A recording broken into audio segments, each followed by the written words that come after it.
श्री कृष्ण कहते हैं कि जीवन में एक दोस्त कर्ण जैसा ज़रूर होना चाहिए जो तुम्हारे गलत होते हुए भी तुम्हारे लिए युद्ध करे। होने वाले खुद ही अपने हो जाते हैं, किसी को कहकर अपना नहीं बनाया जाता।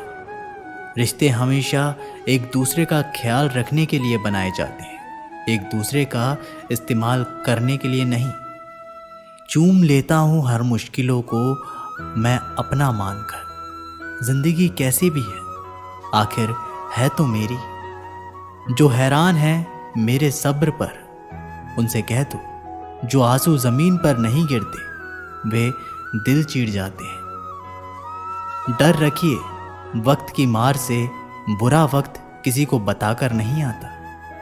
ठहर जाते तुम तो शायद तुम्हें मिल जाते। धन ना हो तो रिश्ते उंगली पर गिने जाते हैं और धन हो तो रिश्ते डायरी में लिखे जाते हैं। जहर का भी अपना हिसाब है, मरने के लिए थोड़ा सा और जीने के लिए बहुत सारा पीना पड़ता है। डूबी है मेरी उंगलियां खुद अपने लहू में, कांच के टुकड़ों को उठाने की सजा है। ताकत की ज़रूरत तभी पड़ती है जब किसी का बुरा करना हो, वरना दुनिया में सब कुछ पाने के लिए प्रेम ही काफ़ी है। श्री कृष्ण कहते हैं कि ओस की बूंद यदि केले के पत्ते पर गिरे तो वो कपूर बन जाती है, शीत में गिरे तो मोती, और यदि विषधर के मुख पे गिरे तो विष। बूंद एक है परंतु उसके प्रारब्ध भिन्न है, क्योंकि उसे आकर्षित करने वालों का व्यवहार भिन्न है। इसलिए ये आप पर निर्भर करता है, आपको भविष्य में विष चाहिए या अमृत।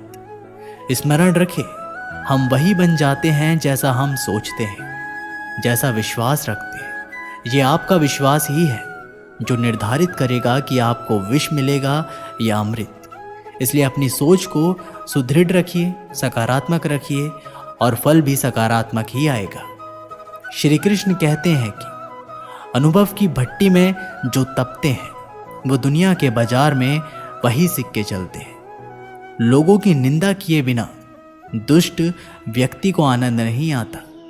जैसा कौवा सभी रसों का भोग करता है परंतु गंदगी के बिना उसकी तृप्ति नहीं होती। जिंदगी एक बार मिलती है, ये बिल्कुल गलत है। सिर्फ मौत एक बार मिलती है, जिंदगी तो हर रोज मिलती है। जब सोच में मोच आ जाती है तब हर रिश्ते में खरोच आ जाती है। समय एक ऐसी गाड़ी है जिसमें ब्रेक भी नहीं और रिवर्स गियर भी नहीं है। जिम्मेदारियों की एक खूबी होती है, यह आपको कभी बिगड़ने नहीं देती। कानून की जरूरत पूरे लोगों के लिए है, क्योंकि सभ्य लोग तो सिर्फ शर्म से ही मर जाते हैं। किसी की तारीफ करने के लिए जिगर चाहिए। बुराई तो बिना हुनर किसी की भी की जा सकती है। जिंदगी में ऊंचा उठने के लिए किसी डिग्री की जरूरत नहीं। अच्छे शब्द ही इंसान को बादशाह बना देते हैं। इंसान एक दुकान है और जुबान उसका ताला है। ताला खोलता है तभी मालूम होता है कि दुकान सोने की है या कोयले की है। मेरी खामोशी से किसी को कोई फर्क नहीं पड़ता और शिकायत में 2 शब्द कह दूं तो वह चुप जाते हैं। श्री कृष्ण कहते हैं कि जब ये सृष्टि बनी है, नदी की धारा और चट्टान के मध्य सदा संघर्ष रहा है, परंतु हर बार चट्टान की कठोरता को हारना पड़ता है और नदी की धारा कोमल होते हुए भी कठोर चट्टान को काट देती है। कभी सोचा है ऐसा क्यों होता है? चट्टान इतनी कठोर और जल इतना कोमल, चट्टान इतनी दृढ़ लेकिन जल इतना लचीला होने पर भी सदा जल कठोर चट्टान के मध्य से अपना मार्ग बना ही लेती है। कारण केवल एक है और वो है लगातार चलने की क्षमता। जल बढ़ता रहता है, चट्टान अडिग रहती है। इसी कारण जल चट्टान को काटकर मार्ग बना लेता है। इसलिए लगातार चलते रहें, रुकिए मत, क्योंकि चट्टान जैसी हर समस्या को आप भी जल की तरह काट सकते हैं। श्री कृष्ण कहते हैं कि हम क्या करते हैं इसका महत्व कम है, किंतु हम उसे किस भाव से करते हैं इसका बहुत ही अधिक महत्व है। फल कुचलने का हुनर भी सीखिए, सांपों के खौफ से जंगल नहीं छोड़ा करते।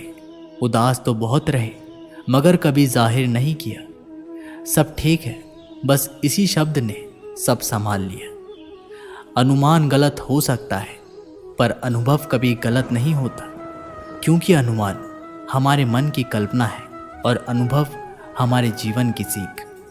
अगर लड़ना ही है तो अपने कड़वे स्वभाव से लड़ो, जो किसी को अपना नहीं होने देते।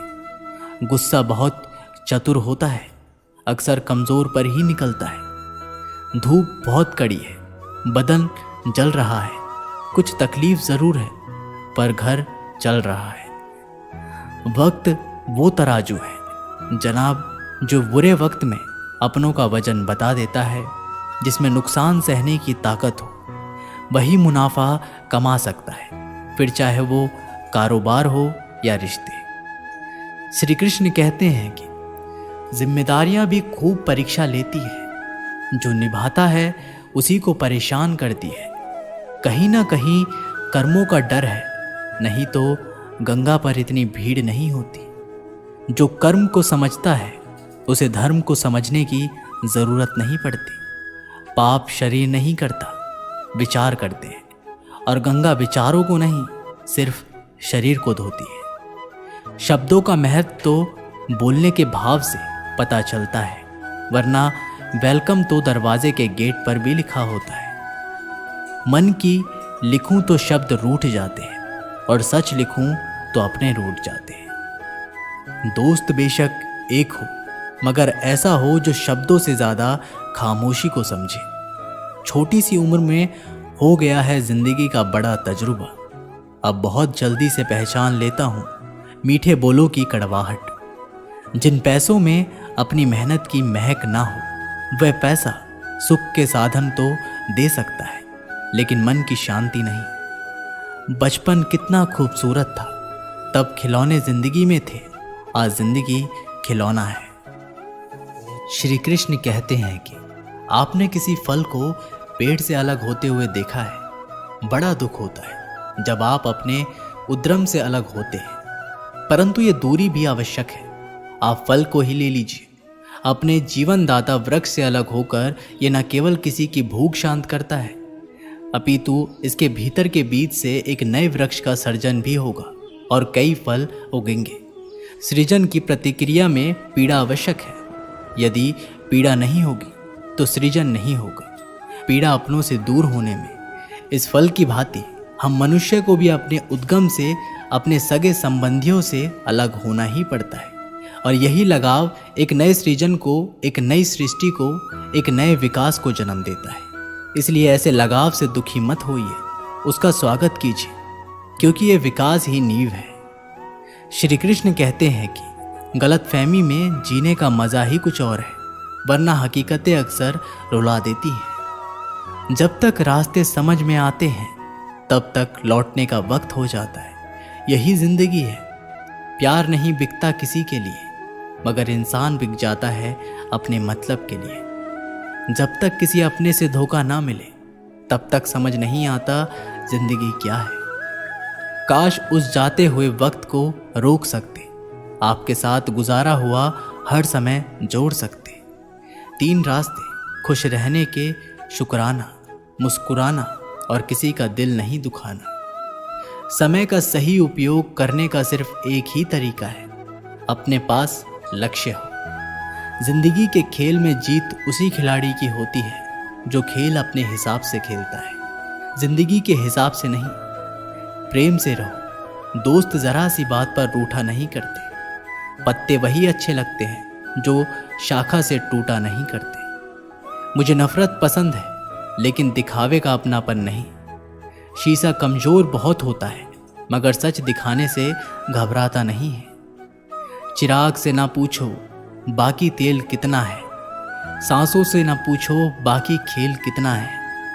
पूछो उस कफन में मुर्दे से जिंदगी में गम और कफन में चैन कितना है। फलदार पेड़ और गुणवान व्यक्ति ही झुकते हैं, सूखा पेड़ और मूर्ख व्यक्ति कभी नहीं झुकता है। कद्र किरदार की होती है, वरना कदमे तो इंसान की साय से भी बड़ा होता है। जब भी दुआ मांगो तो सबके लिए मांगो, क्या पता किसी की किस्मत आपकी दुआ की मोहताज हो। किसी को तुम दिल से चाहो और वह तुम्हारी कद्र ना करे तो ये तो उसकी बदनसीबी है, तुम्हारी नहीं। कोशिश में कोई कमी ना रखना। श्री कृष्ण कहते हैं कि अपराध वो भावना है जिसके कारण संसार में सदा दुख ही व्याप्त रहता है। हम सब अपराधियों से घृणा करते हैं, उन्हें कोसते हैं, परंतु क्या कभी विचार किया है कि कोई भी जन्म से अपराधी नहीं होता? तो ऐसा क्या कारण है कि कोई इतना बुरा बन जाता है कि वो बुराई की सीमा ही पार कर जाए? कारण है कामना। यदि कामना पर नियंत्रण रखा जाए, यदि कामना को पूर्ण करने के लिए परिश्रम ना किया जाए तो वो तृष्णा में बदल जाती है, और तृष्णा लालच में, और लालच छल में, और छल करते ही मनुष्य अपराध की ओर अपने पद बढ़ा देता है। इसलिए यह अत्यंत आवश्यक है कि मन की कामनाओं पर नियंत्रण रखे। यदि मन पर नियंत्रण रहेगा तो अपराध पर स्वयं ही नियंत्रण हो जाएगा। हम सबका मन करता है कि हम जीवन में ऐसे शिखर पर पहुंचे जहां हमसे ऊपर कोई ना हो, जहां हमें कुछ करने की आवश्यकता ना पड़े। कुछ लोग इस शिखर पर पहुंच भी जाते हैं, परंतु उनका मन सदा विचलित रहता है। मनोरंजक बात है ना कि जिस विश्राम को पाने के लिए हम इतनी मेहनत करते हैं, इतना परिश्रम करते हैं, वो हमें मिलती ही नहीं। कारण स्वयं सोचें। वन का राजा होने के पश्चात भी सिंह को शिकार के लिए परिश्रम क्यों करना पड़ता है?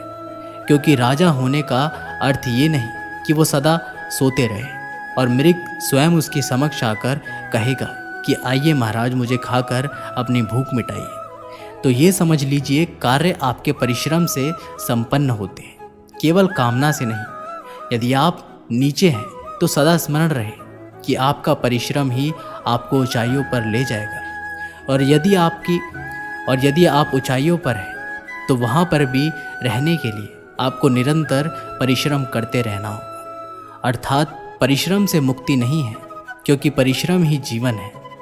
भगवान श्री कृष्ण कहते हैं कि डरो मत, ईश्वर हमेशा तुम्हारे साथ है। जब कभी हमारे मन में डर पैदा होता है तो हम भयभीत हो जाते हैं और कई सवाल मन में उथल पुथल मचाने लगते हैं कि अब क्या होगा, कैसे होगा, क्या हम हार जाएंगे या फिर कहीं ये अंत तो नहीं।